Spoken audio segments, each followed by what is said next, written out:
Thank you everyone for coming. Welcome to the Pilatesology Book Club. We appreciate everyone who comes out to spend, our nice cozy Sundays. This is a free meeting for all Pilates and movement enthusiasts, geeks, and fans. It's sponsored by Pilatesology in partnership with my company Prospire, Providence Pilates Center, and Authentic Method Pilates. The club is bi-monthly, and our next book is Exercised by Daniel Lieberman, which is a great book that explores the science of physical activity, rest, and health, and why it became to be good for us. And that will happen on July 17th. If you're here, you probably already know about Pilatesology, but if you're not a subscriber, it's an amazing resource for students and teachers where you can get unlimited streaming of classical Pilates for only $20 a month. My software application, Prospire, was created for Pilates teachers by Pilates teachers, since I made it in collaboration with my mother, who's a Pilates instructor. And it's to help independent Pilates studio create amazing experiences for their clients and thrive in the ever-changing and competitive wellness market. It's free to download and use. And if you have any questions, please just contact me. You can find us on Instagram and online. Our moderator today is Cheryl. Cheryl Turnquist is a Power Pilates master teacher trainer and has studied Pilates since 1999. She's the proud owner of the Providence Pilates Center in Providence, Rhode Island, which opened its doors in 2001. And if you were here in the beginning, you heard Cheryl is the one who started the Pilates Book Club. And now we're here with Pilatesology, and it's amazing. And we would like to give such a warm welcome today to Javier Perez Pont to celebrate the 9-year anniversary of his book. Javier and his co-author, Esperanza Aparicio Romero, were professional dancers for more than 15 years, working as soloists and principals in several European companies. In 1994, they discovered the Pilates method of body conditioning and moved to New York to study with legendary Romana Krzyzanowska and her daughter, Sari Mejia Santo. Years later, in 2000, after their certification, they decided to return to Spain and settled in Barcelona, establishing the first Romana's Pilates studio in Spain. Javier then went on to author the book that we are reading today and that we're so excited to speak about. So now, Cheryl, if you want to do just some housekeeping for everybody. Yes, thank you, Nabi, and thank you so much, Javier, for being here. Just a couple of things. We're a pretty small group, but it does help if we're all on mute to start with, just because of background noise. I know sometimes it comes around with me. If you're not familiar with Zoom, however you're using your technology, there should be a place where you can chat. So you could always type in comments, thoughts, questions. We can keep a running chat. Nabi, Vivian, and I will be keeping an eye on the chat so that we make sure that if there's questions, we get them asked. And also there is a wave the hand feature under the reactions tab, and you can always raise your hand. If we can get a chance to go on live, we're going to do that. But we are here for the next 50 minutes or so to discuss with Javier some of the many nuggets that are in his book. This is such a wealth of information in this book. And I'd just like to get our conversation started by saying, welcome, Javier. I told you earlier, my favorite country to go and visit is Spain, and I can't wait to get back there someday. So I'm super excited to meet you and talk to you. One of the things that came up in thinking about your book and discussing it with Nabi and Vivian and Elisa was just how you started the process, or how you got into the process, and how this book came to be. It's such a wealth of information that I'm assuming it must have taken a really long time and a lot of travel and a lot of interviews and a lot of research. So could you speak into that a little bit so we can get an idea of how this book came to be?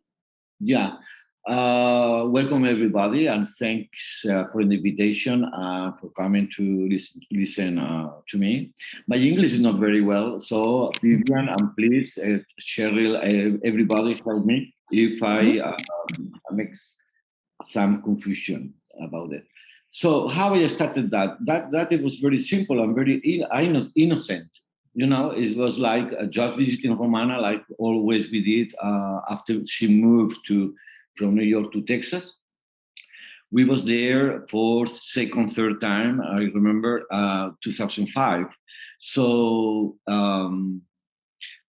We were just talking with her at her house, beautiful house, and then she was always for years and years talking about her life, about her marriage in Peru, and this. You know her maybe, Romana, wonderful. But then I proposed, and Esperanza, we proposed her to write a book about her because it was so many stories and it was so fun and it was so interesting, very interesting about not only about Joe Pilates, but about her life. So we proposed her to do that. And then she seriously, she stopped us. We was in the sofa, one of the sofas that she had there. And she very, very seriously, she just stopped the conversation and she said, you must, how you call that when you say, lo juro, swear, you must swear. I want you to swear to me that you will write the Joe Pilates book. She called it that way, no biography. And we say, but Romana, you are more interested than Joe because I like Joe, but Joe was there on the picture on the wall. I didn't know who he was that man. She was talking all the time, same history. She changed it a little bit, but it was like, okay, that's fun and etc. But for me personally, I really didn't have any interest in to know more because I knew what she told us. And for me, it was like, okay, that is enough. And she made us swear that we will do that. And because we wanted to make the Romana Krisanowska biography, we say yes. So we say, okay, Romana, okay, you swear. And I say, yeah, we swear. Okay, okay. So we left Texas. I remember on the plane, I asked Esperanza, how we will do that? We know just a couple chapters, let's say, that she was changing a little bit all the time. If you do you met Romana, she was, telling the histories and she add or, things and, and Esperanza told me, I don't have any idea because we didn't even know where he was born. So we have to go back to 2005. We didn't have WhatsApp. We didn't have smartphones. We didn't have the internet, Wi-Fi. It was the beginning of the beginnings. So to get connection, Wi-Fi connection, you had to go and plug on the wall, and something. It was very difficult, and it was nothing on internet. So it was like, so where to start? So we arrived in Barcelona, and I remember, and I said, okay, let's put on a paper what we know, what we think we know. He was German, that's for sure, but she didn't remember the name. She used to say a place near Düsseldorf. That is true. Sometimes she said Düsseldorf. Then I went to internet and some people saying, the same history that we had always before, confusing histories. Some people say Hamburg, or others Berlin, and other people Düsseldorf, and it was Munich. It was, all around. So we say, okay, we know nothing. So let's say, okay. Then we knew that we knew the birth date, that it was wrong. It was not the good one, and then nothing else. But how to start something? I want you to go back to that time where it was nothing. So we had empty papers on the table and nothing. And we say, okay, born in Germany. Clara, it was a nurse. That is not true. Few things like this. They met on the ship. That is the only truth that we found out, that it was true. The rest, it was very different. So when he moved to the United States, when? Nothing. So suddenly, I don't remember where I found something that he was born in Mönchengladbach. And I said, what a strange place. And I went to Google Maps. And I never heard about it. So I said, Mönchengladbach. So, and I say, must be maybe true, because why not Düsseldorf or Köln or a big city like we used to, Hamburg? So, and my first trip, it was to Mönchengladbach. So I remember I planned 1 week in Mönchengladbach, and I say, okay, if it's not there, I go to Düsseldorf. And I don't know. So I remember at 6 in the morning going to the airport, and Esperanza, I went alone, and Esperanza was on the lift saying me bye, good luck, and he was so nervous, and I say, oh, I will find nothing, I'm sure nothing. So this is 2005. So I said, no, you have, don't worry, go for it. It was like, Then I went to Mönchengladbach, and next day, 8 in the morning, I was there on the archives. So then one woman present me, one woman, that woman, another man, and this and that and that. And finally, someone told me about Joe Pilates. Yeah, because we heard something about it. And then we just pull out a little bit like this, and we found out his family book, father, mother, and brother and sister. It was just one paper, just that, where it was the father, mother, when they was born, when they married, and the children. That it was not only Joe Pilates or his brother, that he was living in San Luis. I know that he had a brother, Fred. So it was 9 in total. And I say, oh my goodness. So look, my skin looks like that way. So, and that paper, they give me a copy and then a translator. And I pay the same day a translator, to translate me what it was on the paper. So it was so touching. No, really, it was so touching that to know in only one day the name of the father, the mother, when they born, when they died. He was the second child. There was 9. Some people died when he was very young, etc., etc. So it was like, for me, it was like I have enough to write a biography with that paper, because it was like, oh my God, I couldn't sleep that night. I couldn't sleep. Talking with Esperanza, very excited, so excited. I couldn't. So for the next day and the following days, I went 8 in the morning to 4. They they kicked me out every day at 4 because it was the limit. I didn't, for 5 days. I went there 8 in the morning. I didn't drink, pee, or eat during those hours because I wanted to look for more. So together with that man, we was pulling out papers because I was asking him, okay, I need the birth certification of Joe Pilates.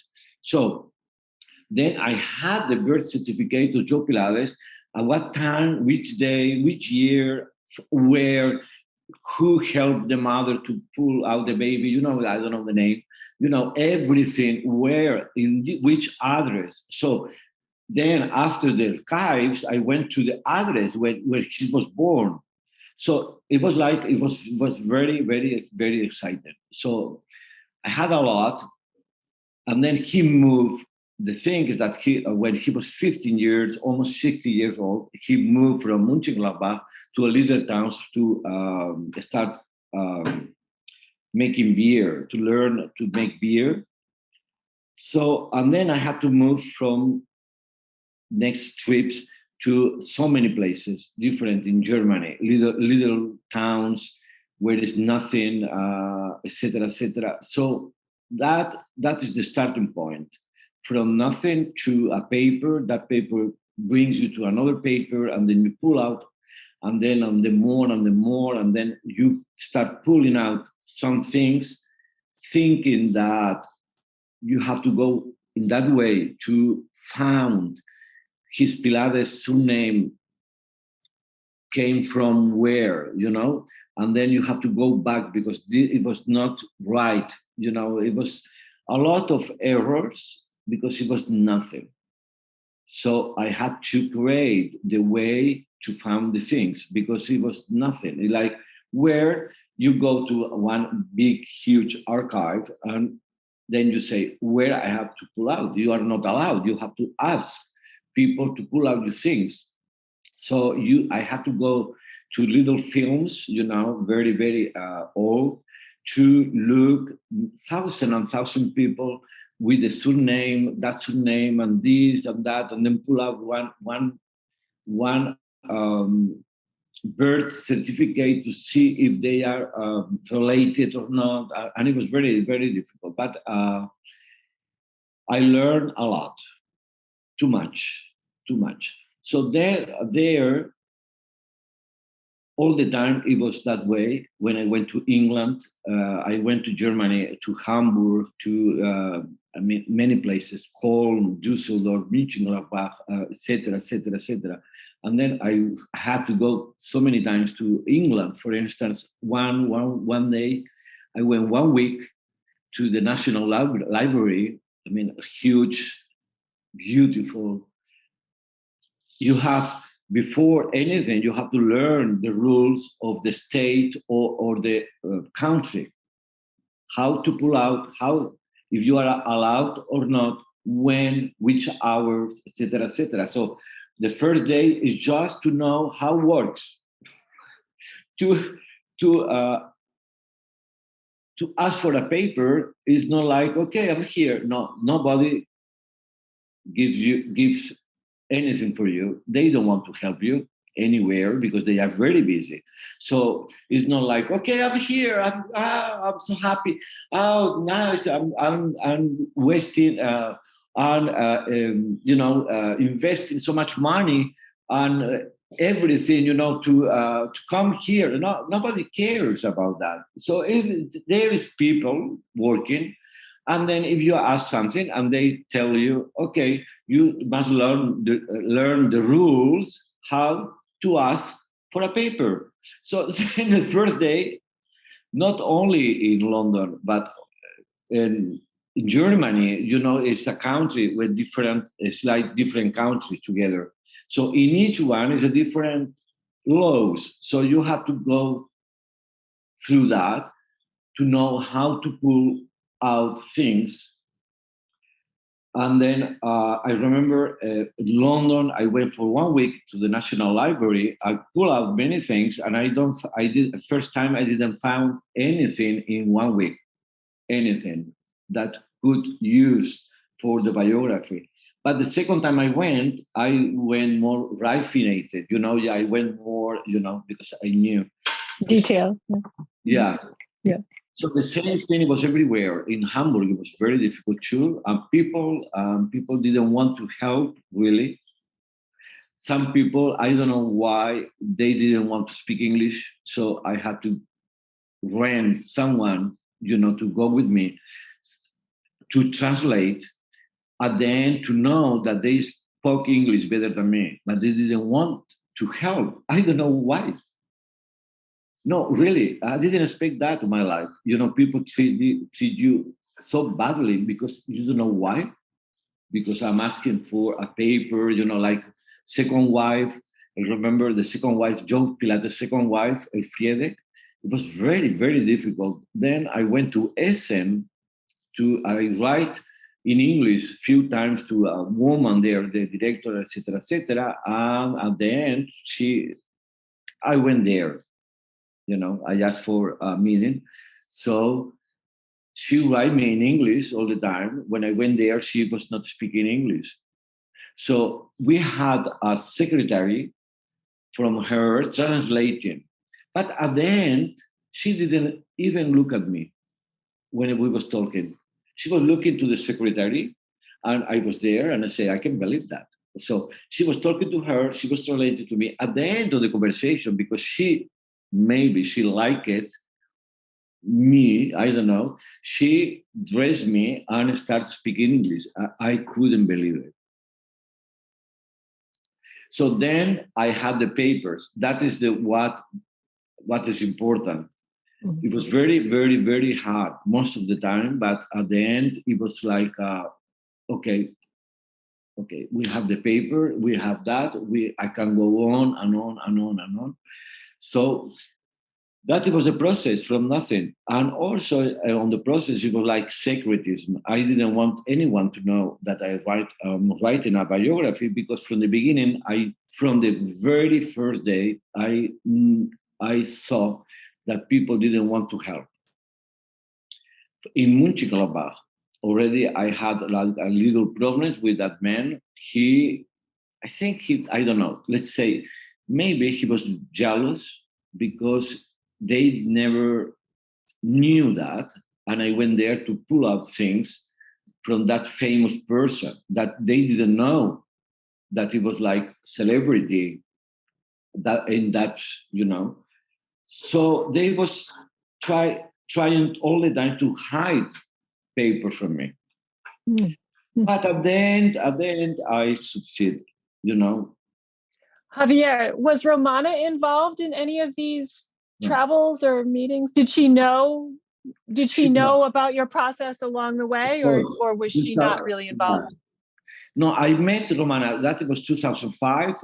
I know now, like April, May, I think. Then 1 year later, we was already 1 year involved in that process. We had a lot of things already.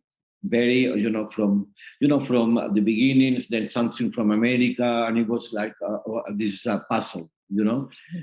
And then 1 year later, we went again to Texas, and we met Romana, and Romana started having problems, memory problems. Oh, mm-hmm. Just a little bit. She started with. Mm-hmm. She was starting. Then we very, very happy. We said because we was staying at her home. So we had, in one conversation, we said, okay, Romana, we did some research and we have results and this and that. It's amazing. We were so excited to tell Romana. And we say, okay, he was born here. And she said, okay, like in Mönchengladbach. And I said, okay. And we say, but it was not that year that we thought. And she said, okay. And she said, and we start telling her things about Joe, and she started getting angry. She didn't believe the results. She said, no, that is impossible. And I say, yeah, Romana, this and that, Joe, this, and he was married in that, and few things about Joe, and she didn't like, because it was not the history the little history she know about Joe Pilates. It was different. So she disagreed with the results, and she said that is impossible. That is not true, and she got very offended in one way.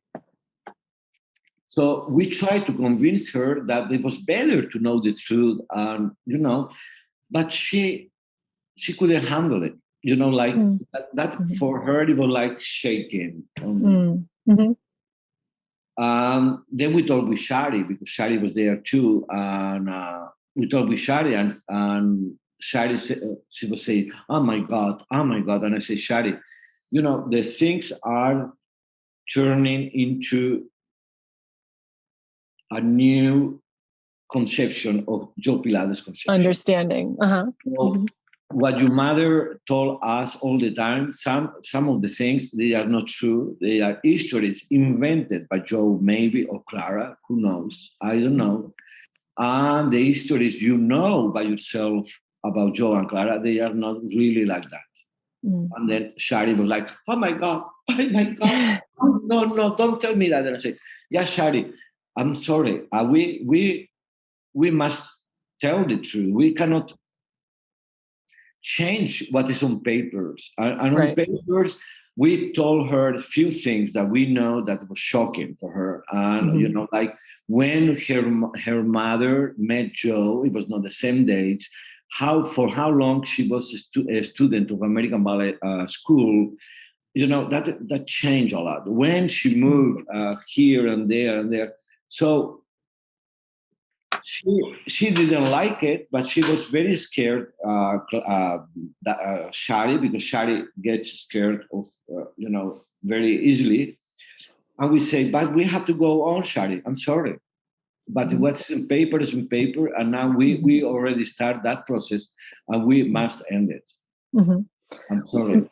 Mm-hmm. And then we decide together with Shari to don't tell anything more to Romana about the biography, because it was too painful. It was too hard. Yeah. Interesting. One of our participants here, Tom, has a great question from the chat. He wrote, "It's so great to hear you speak and that you did so many interviews researching this book. Tom is interested to hear which interview, I'm sure there's a lot, but is there an interview that you found most interesting or maybe most surprising that you weren't expecting during the process? Is there anyone or anything that struck you as different than what you were expecting or really just fascinating?" I mean, for me, this is a bee. I'm living on the country, so they come in and out. So I don't like them, but I get it. I would like to tell you one or two or maybe three things. For me, before I was a dancer and I did this ballet school, and that it was very, very difficult, but very exciting, because for me, ballet, it was everything in my life until I met Romana. That changed my life. But before ballet, I studied 4 years philosophy in a university. And that it was difficult too, because it was very young. I was very young. I was doing ballet school together with philosophy, but I had to decide, because it was time to decide one or another career. So I decided to ballet. I'm telling you that because philosophy was very difficult for young people to understand Hegel, Marx, or whatever, Socrates, Aristotle. And then ballet was very difficult, but it was fun because it was in French and it was about moving. So it was like intellectual with movement. For ballet, you cannot do ballet. You have to think. If you don't think, you cannot dance. So it was like a mix of thinking and doing things through movement and art. So then Pilates, that it was very difficult too for me. Everything it was difficult to understand systems and how to teach a person. I was a dancer.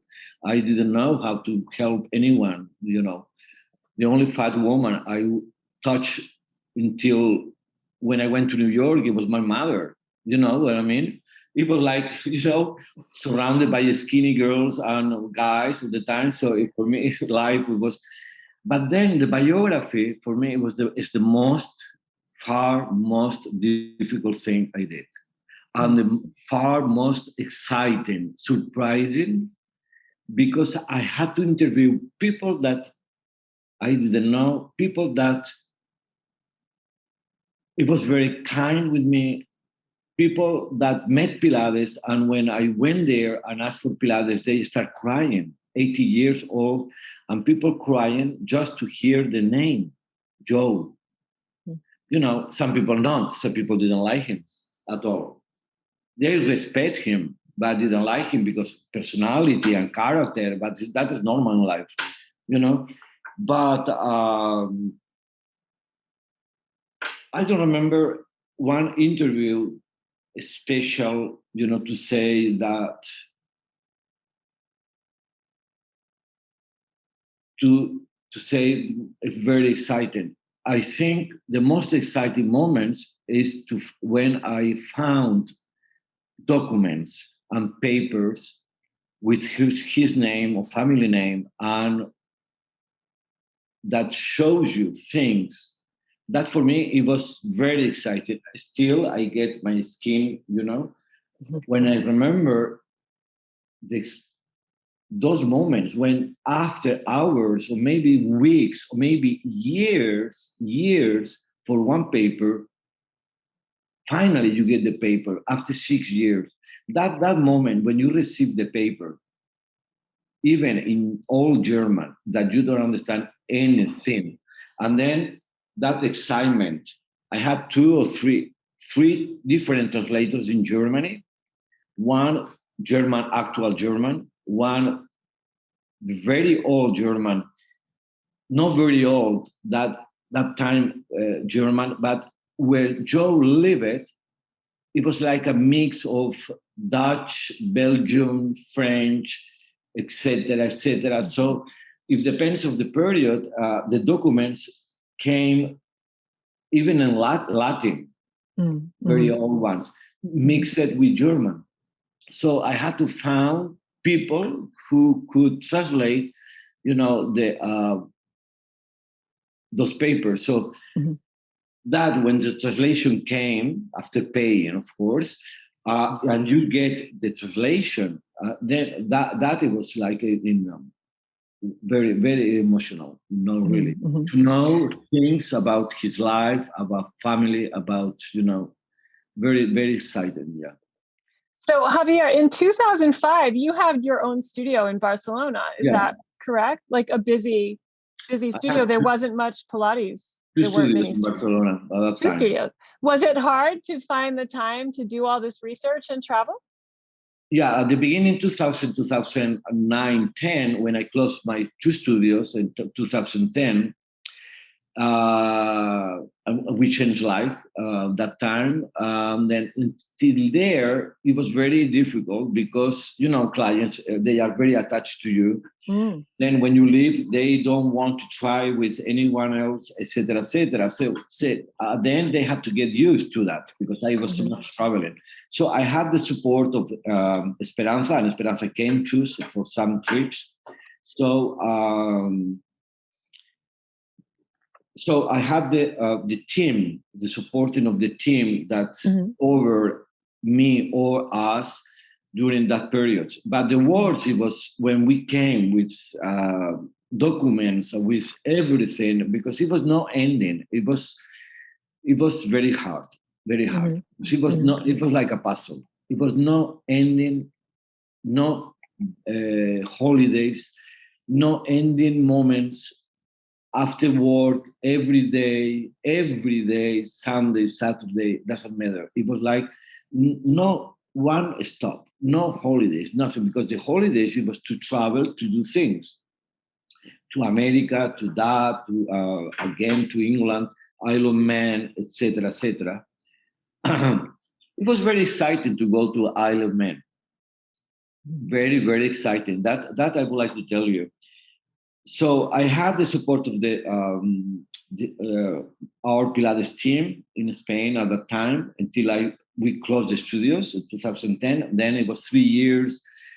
It was very difficult financially. You cannot imagine how much we spent, not only traveling but pulling documents. You have to pay, translate the documents, and then etc., and hiring researchers in England, in United States, because it was like never ending. So, but it's not an interview, but it's a great moment when very excited. That is very, very exciting. It's one of the chapters I like the most is when he went to England. So finally, I found myself in Isle of Man. That is a beautiful beauty. You must go there. It's a beauty, but go in June. It's too cold. It's awful. It's awful. I mean, it's cold, windy, humid. But it's a beautiful and magic island. So I went there, and then I didn't know. Because in his interviews, in different interviews, he said that he was he was capped in Isle of Man as during the war.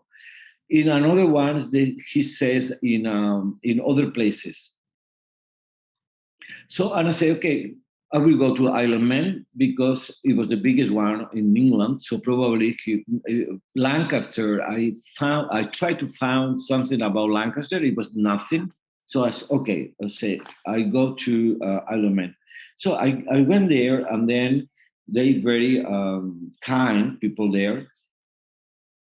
Uh, they asked me, okay, do you need help and this and that? And I said, not really. I would like to know the rules, how to look at the things, what do you have, and this and that and that. So they explain me, and they say, it's a particular name that you are looking for. And I say, it is not really. It was the brother of my father, my grandfather. I invented because I didn't want to say Pilates, of course. You know what?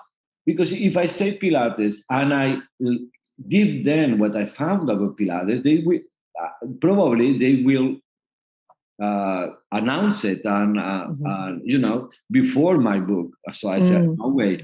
So and I say, no, really, nothing important. It was just the brother of my grandfather and this and that. It's a family thing. He was a musician and this and that. I invented everything. And the person told me, listen to that. Oh no, just because we had a couple calls asking for Pilates. He told me, he asked me, do you know that physical educator, I don't know, Pilates system? They didn't know. And I say, oh no, I don't know. What Pilates? I really don't know it. And I say, and what? And he say, no, we don't found anything. And I say, oh, good. It's like, shut up, don't say anything. Okay, keep quiet. So I learned how to manage that things, and I was pulling out things, so many things. Again, from 8 in the morning to 4, 5, every day for 1 week, and then I went second time for 2 weeks. At that time, the day was not very well organized. They had a lot of things everywhere with no organization. For instance, for the pictures, now all the pictures, they have thousands of pictures, like 4,000 or 5,000 pictures of World War One. They was in boxes, like put it that way, And then I looked like a 2,000 pictures, one by one, small, big, etc., with a big length to recognize Joe Pilates. I didn't recognize Joe Pilates. But I pull out 3 documents with his name there. I went out jumping 5 meters high. I couldn't believe it. I didn't say anything to anyone there. And sometimes during the day, they was very, very curious about me because I was there all the time. Not talking, nothing. So time to time, one of them came, do you need a tea or something? Very kind. And I said, no, thank you. No, because to drink a tea, you have to go out of the room. I didn't want to go out. And I didn't want to leave my things on the table to them to see what I'm doing there. So it was like secret. So then the first thing I did when I published the biography is to send them a copy with a letter of thanking them for the help and etc., etc. And I told them I recommend you to read the chapter number 3. That it was Isle of Men. So don't laugh, Vivian. It's sounds malefic, like. But I couldn't say anything. I had to keep the secret until the end. So I couldn't tell them I'm preparing something, So then I sent it to them, and then like 2 months later, I had a thank you email, very polite, not kind at all. They told me that they will preserve the book in there, etc., etc.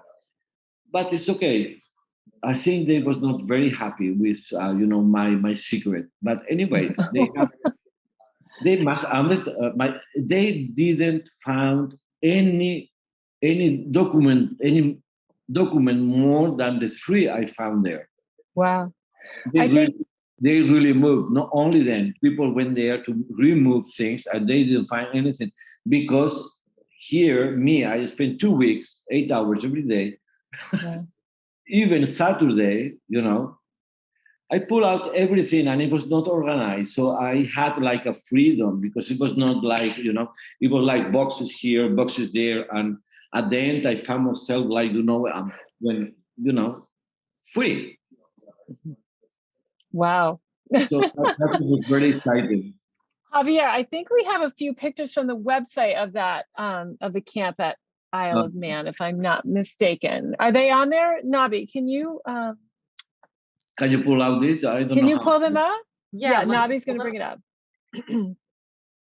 And so Nabi, oh, nice. Nabi, you're did the people that you were just talking about that you had to lie to, did they have to give you permission to use these, or were these public, I don't know what you call it, public domain, public No, knowledge? I don't know if it's public domain, but I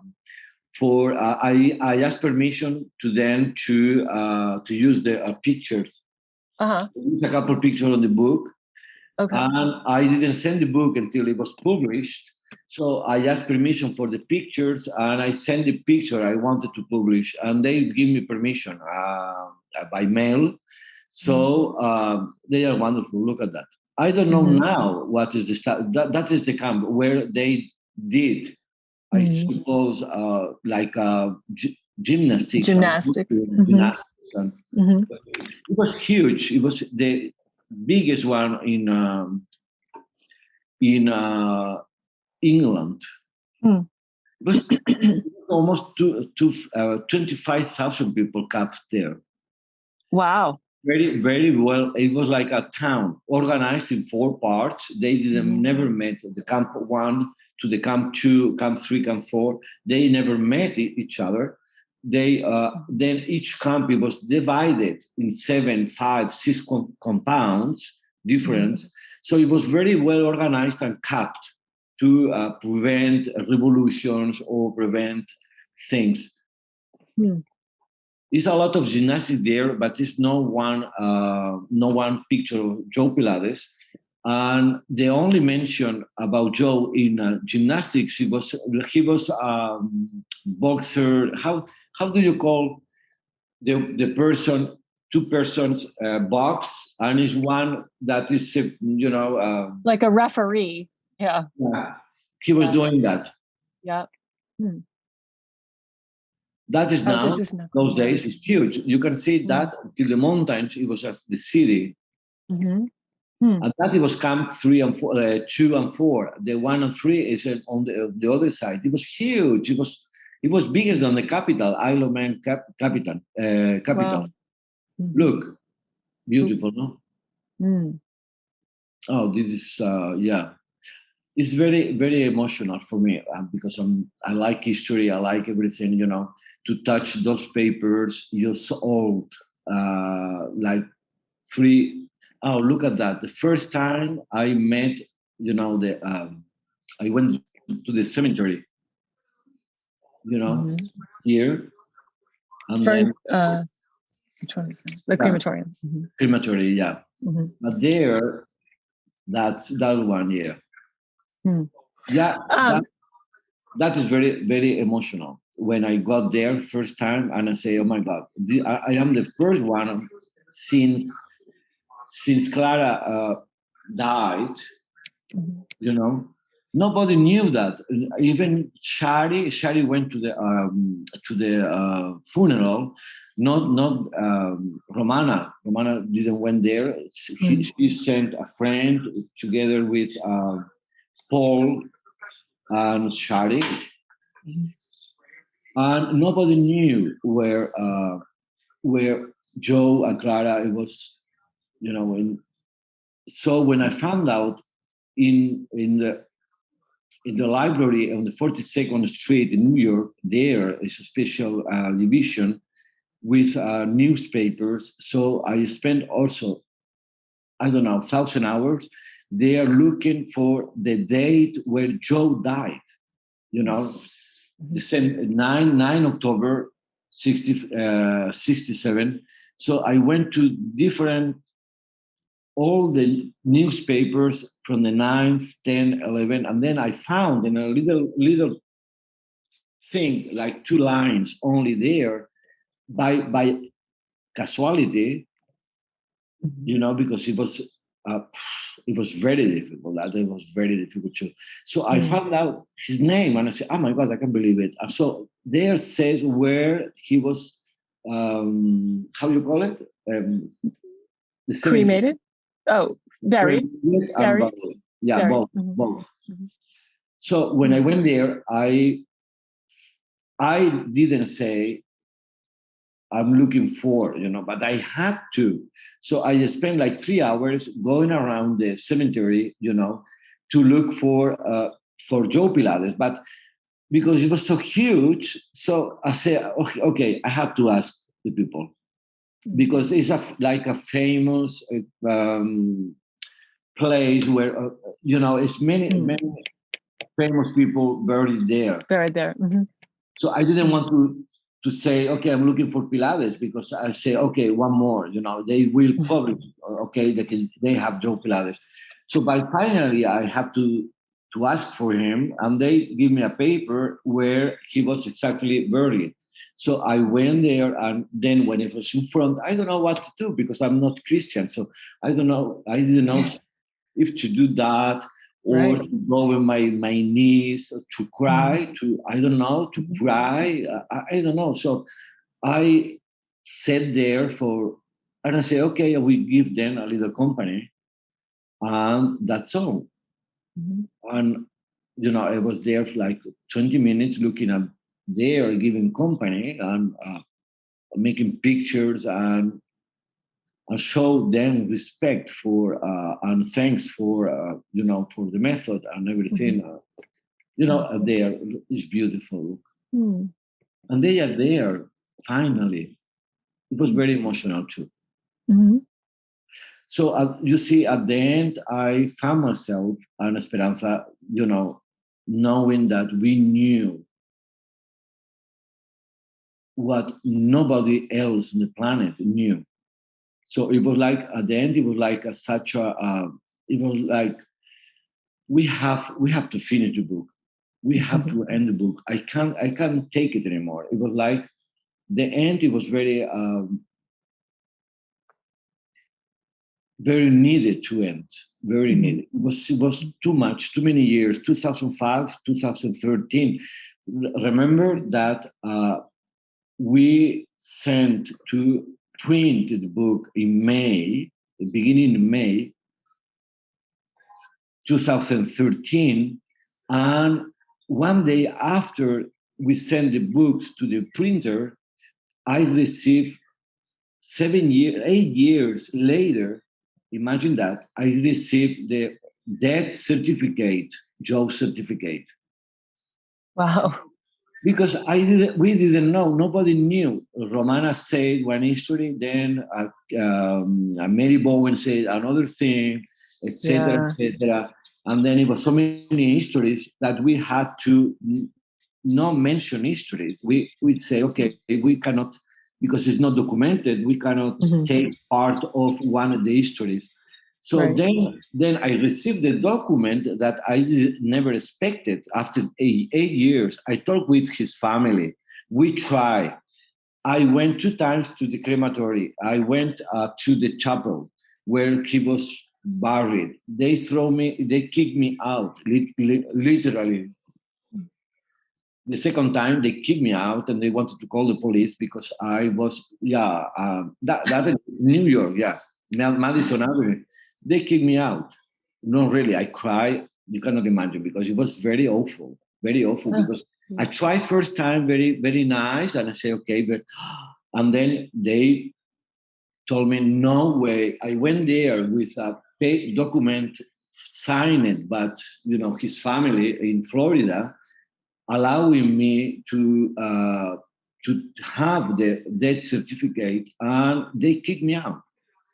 So at the end, that came the next day of the book going to the printer. So I had to call to the publisher and I say, okay, you stop now the everything because we have to change many things. Mm. Oh my gosh. So that it was 8 years of suffering, but at the same time, not only spending a lot of money, but suffering a lot, hiding everything, into ourselves, and we couldn't anymore at the end. Really, we say, okay, I have still the second part of the book that I see here on my that thing, and I have many documents and etc. that I wanted to publish the first part, that the one you have, and I have the second part ready.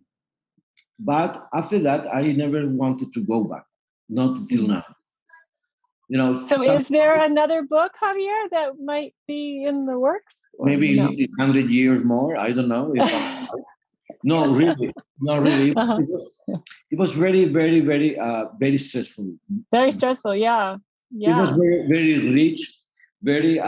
For me, I thanks life. I thanks Romana. Or I thanks myself.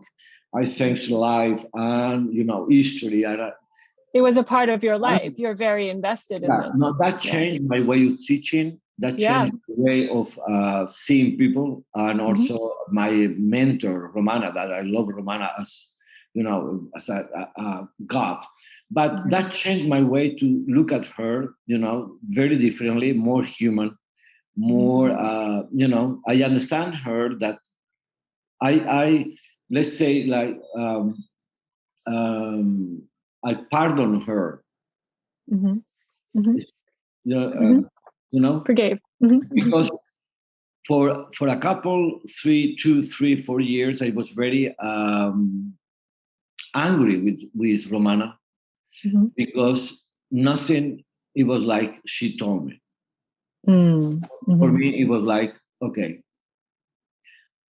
When we try 1 year, the first year, to tell her something, she was so aggressive and so disappointed that we never let her know anything else anymore. But then I discovered more and more, and also about her life. And then I it was like I was very disappointed. My mentor, my like betrayed, maybe. But then But then at the end of the book, I start looking her differently, more human. That she was a human. She was believing Joe blindly, And I understand her. I understand Joe, and also, I saw the person behind the method, and that for me it was like, okay, it was that I'm paid enough with that. And how did it change your teaching, do you think? How? You mentioned it changed your teaching, even your teaching, your understanding. Is there a specific way maybe that you feel it changed? Yeah, because I changed, I'm still remembering Romana every day when I'm teaching. Every day I remember her because I'm Shari too, and other people there that told me many things, but to mention only Romana, that she was the principal mentor, of course. And, the book changed my way of seeing people, in general. First, Joe and Clara, that they came from a different civilization, let's say, different historic moment. They came from the past to many changes, not only going to America, but also in Germany. That it was a very hard life there. And, so made not only to understand then Joe and Clara, but to understand people in general, people that treat me very badly, and people who treat me very kind and very wonderfully during interviews, during my research. So I met people. So I had to be patient more than ever. I'm very patient, very, very patient. But I have to not only be patient, but to understand the other situation, other people. So when I have a client, I don't want to say that before I judge it, people. Mm-hmm. But now, from the book on, more and more and more, and now it's like very freedom, thanks God. So when I meet people, I really am free. Mm-hmm. Makes sense. Makes sense, but because I don't know, every person, every client we have, they have a book, a biography behind. So we don't know. Story. We don't want to know, but sometimes you know things, and then you say, "Hi, wow, oh my God, what a shame." And this, you know, as a teacher, I think it's fundamental for me, for myself, and also the people I teach to be the teachers, to never judge, to never take a person as a, as the person, to be open, to be free, to read the person, not never judge. Right. Not doesn't matter who is in front of you. We have a person with two legs or maybe one leg. You know what I mean? You don't judge, you just give your best. And this is what Joe and Clara did. This is what Romana tried to do.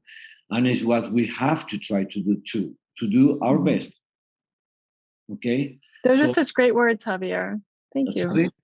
Yes, that's great. Yeah, because I don't know, some people, that is the biography. Life also helps you to change. Also years. I'm 58.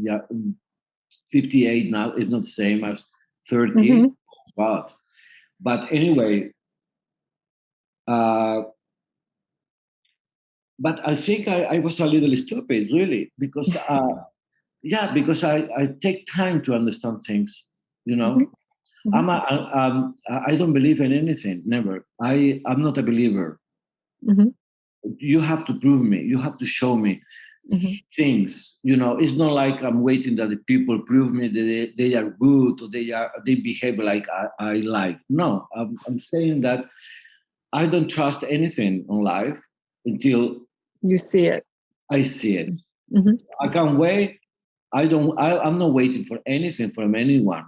So through the years, through the teaching so many clients, so millions of clients, and also teachers and students and everybody, and meeting people, and I think we should open our minds really because contrology is open. It's not for a certain individuals.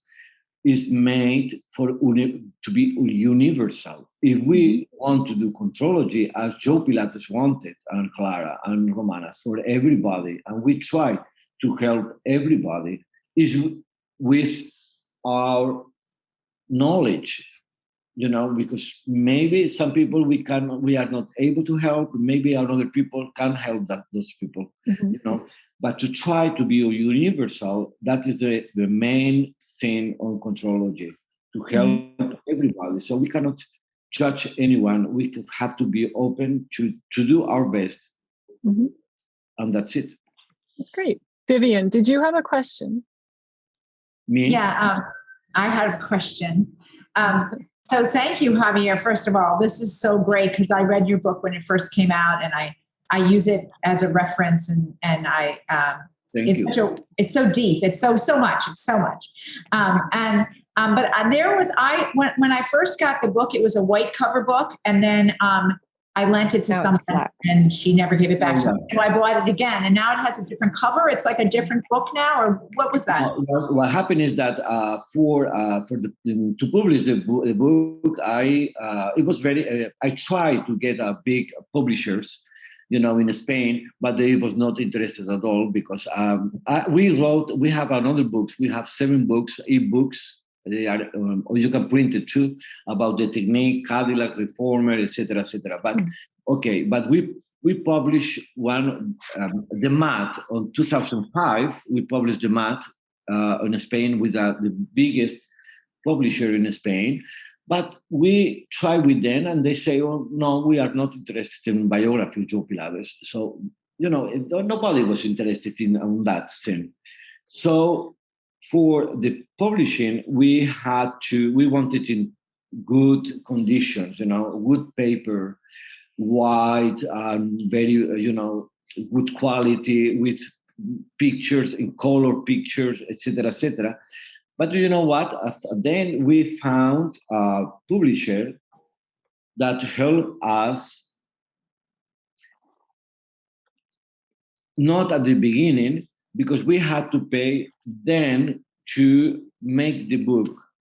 We had to pay then also the printer of the books, the printing. We had to pay everything, the translation of in Italian, in English, in I don't remember, and we have to pay everything for ourselves. And then the only thing is that we didn't pay the publisher to do the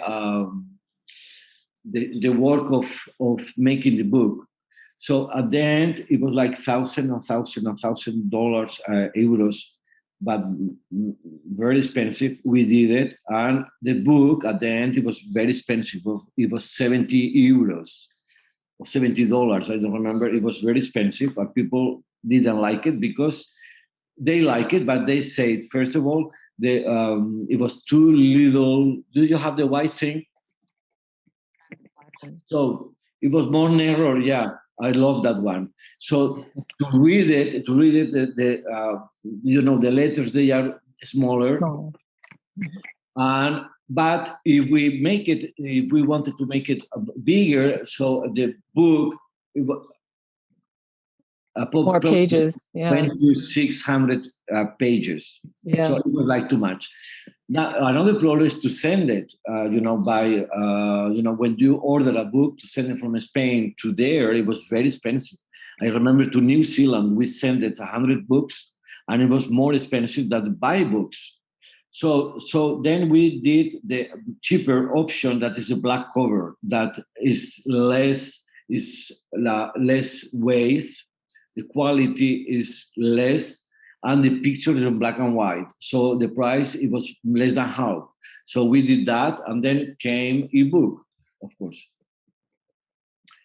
So that is the difference. Then I have also another, I have a version of the book, very, very, almost finished, of the same book, without almost any date, very, very simple, almost to read, in one day. Oh, okay. Or in few hours. Get very a lot of the detail was taken out. Yeah. Taken out. Very easy reading. But for that, then again, I had to pay for the publishing, for the editors, to translate it again. And I say, okay.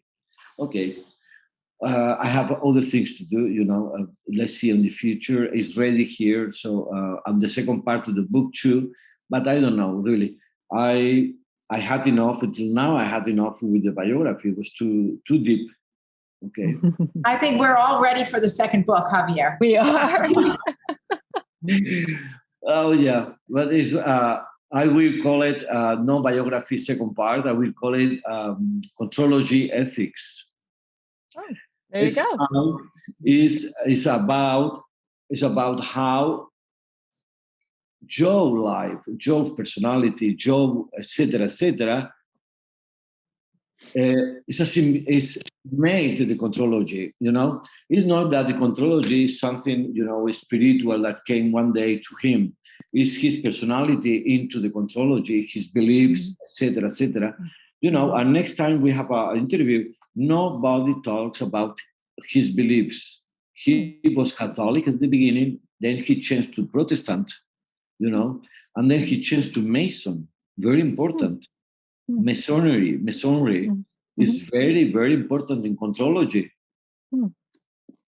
Look at the repetitions of the contrology. Look at the order of the things, and many things. Very, very. And he was very, very Mason. That is very interesting. Mhm. Well, Javier, I can't wait to have you back for another version. This was amazing. And I am the proud owner of a signed copy by you. So I am excited that I have a autographed book Oh from yeah, you. when it was that that? I got, yeah. When it was that? New York? This was from New York. I won this through Power Pilates. You had signed it to them, and I was the proud owner of the book. So they're not getting it back. It's mine. Oh, Tom has one too. Okay. We want to thank you so much. I hope to go. today. I'm planning to go to your country following maybe after summer. I don't know again because it's 3 years almost that I didn't went there. So let's make a plan to meet.